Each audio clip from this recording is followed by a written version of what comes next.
السلام علیکم ورحمۃ اللہ وبرکاتہ۔ اسٹوریز ود شاہ صاحب کے ساتھ حاضر ہے۔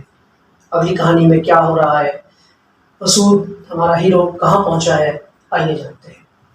لاسٹ ایپیسوڈ میں ہم نے دیکھا تھا کہ مسعود کا مقابلہ مہر النساء پہ آئے ہوئے مسلط ایک جن سے تھا، اور وہ جن مسعود کو بلاتا ہے، مکالمہ ہوتا ہے اور مسعود کو دھمکاتا ہے کہ وہ یہاں سے چلا جائے۔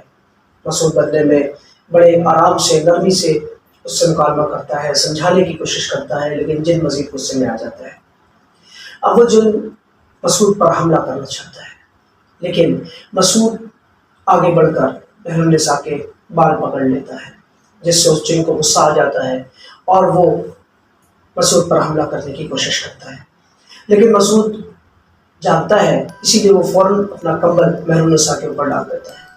جیسے ہی مہر النساء کے اوپر وہ کمبل ڈالتا ہے تو مہر النساء بے ہوش ہو جاتی ہے، اور کمبل کے نیچے سے ایک بڑا سا سانپ نمودار ہوتا ہے جو باہر نکلتا ہے۔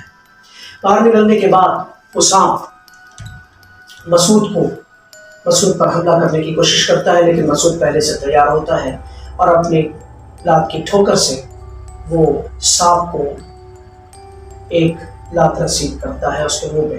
اب سانپ زخمی ہو چکا ہے، سانپ بھاگنے کا راستہ تلاش کر رہا ہے۔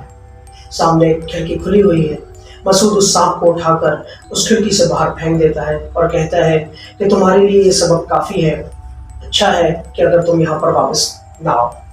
اس کے بعد تمام گھر والے جہاں پر وہ چیخ رہے ہیں اور پہلی دفعہ وہ سانپ کو اپنے سامنے دیکھتے ہیں، وہ سب حیران ہو جاتے ہیں۔ اب شیخ صاحب جو ہے مسعود کی بزرگی کے قائل ہو جاتے ہیں، اور مسعود کی اس کم عمری میں اتنے بڑے علم کو حاصل کرنے کے لیے وہ اور مزید قائل ہو جاتے ہیں۔ مسعود ان سے بات چیت کر کے ایک کمرے میں واپس آتا ہے۔ آپ کو یاد ہوگا کہ پچھلی ایپیسوڈ میں ہم نے یہ بھی دیکھا تھا کہ الیاس کو کسی خزانے کا پتہ بتایا تھا۔ الیاس ایک آوارہ اور عیاش قسم کا آدمی تھا، اور وہ کسی پیسے کی تلاش میں تھا، مصیبت میں بھی پھنسا ہوا تھا، لیکن کچھ اوور کانفیڈنٹ بھی تھا۔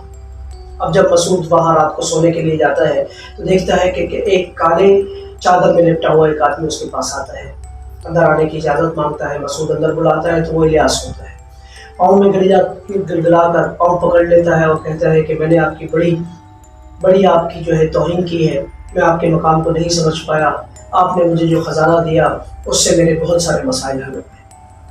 وہاں پر ایک اور ملازم ہے جس کا نام ہے فتح محمد۔ فتح محمد بھی بیچارہ مشکلات کا شکار ہے، غریب ہے، لیکن تھوڑا سا بیوقوف ہے۔ تو مسعود اس خزانے میں سے باقی دیکھتا ہے کہ کچھ 12-13 اشرفیاں پڑی ہوتی ہیں جو اندر شاید الیاس کو نظر نہیں آئی، جو مٹی کے اندر دبی ہوئی ہے۔ اس کا پتہ وہ فتح محمد کو بتا دیتا ہے۔ اب اس کے بعد فتح محمد سے بات چیت ہوتی ہے، اور فتح محمد سے مسعود پوچھتا ہے کہ بتاؤ بھائی، کہاں پر مجھے یہاں مزار کون سے ہیں؟ تو فتح محمد اس کو بتاتا ہے کہ یہاں پر بہت سارے مزار ہیں، آپ کسی بھی مزار میں چلے جائیں، دلی تو ہے ہی مزاروں کی سرزمین۔ اور پھر مسعود باہر نکل جاتا ہے، ایک ٹانگے والے سے نظام الدین اولیاء کے مزار کا پتہ پوچھتا ہے۔ وہ عقیدت مند ہوتا ہے مزار کا، مسعود کو بٹھا کے وہاں پہنچا دیتا ہے۔ اب دوپہر کا وقت، مسعود مزار سے باہر نکل رہا ہے۔ مسعود جب مزار سے باہر نکلتا ہے تو ہوائیں اور آندھیاں اور طوفان بالکل ایسے جیسے بہت آندھی، پتھر اڑنا شروع ہو جاتے ہیں۔ اور اس کی ماں نے بچپن میں اس کو بتایا ہوتا ہے کہ دوپہر میں اکثر کبھی جنات کی سواری ان آندھیوں کے ساتھ نکلتی ہے، تو اس صورت میں آپ کو بچنا ہے۔ اچانک مسعود محسوس کرتا ہے کہ اس کو ہوا میں اٹھا لیا گیا ہے، اس آندھی نے اس کو ہوا میں اٹھا لیا ہے، اور پھر مسعود کو ایک اور ہی جگہ پر لے جا کر وہ آندھی پھینک دیتی ہے۔ مسعود کی جب آنکھ کھلتی ہے تو یہ ایک حویلی نما عمارت ہوتی ہے جس میں جگہ جگہ پر اینٹوں کے ڈھیر لگے ہوئے ہوتے ہیں، اور مسعود کے چہرے پر، مسعود کی ٹانگ پہ چوٹ آئی ہوتی ہے کیونکہ نیچے گرا ہوتا ہے، پتھریلی زمین پر گرنے کی وجہ سے پتھر بھی چبھ رہے ہوتے ہیں، آنکھوں میں کنکر گھسنے کی وجہ سے آنکھیں کڑواہٹ کا شکار ہوتی ہیں۔ مسعود اب یہ سوچ ہی رہا ہوتا ہے کہ اس کو کسی چند قدموں کی آواز اندر سے خالی حویلی میں سے آتی ہے۔ 3 سفید پوش، سفید لباس میں ملبوس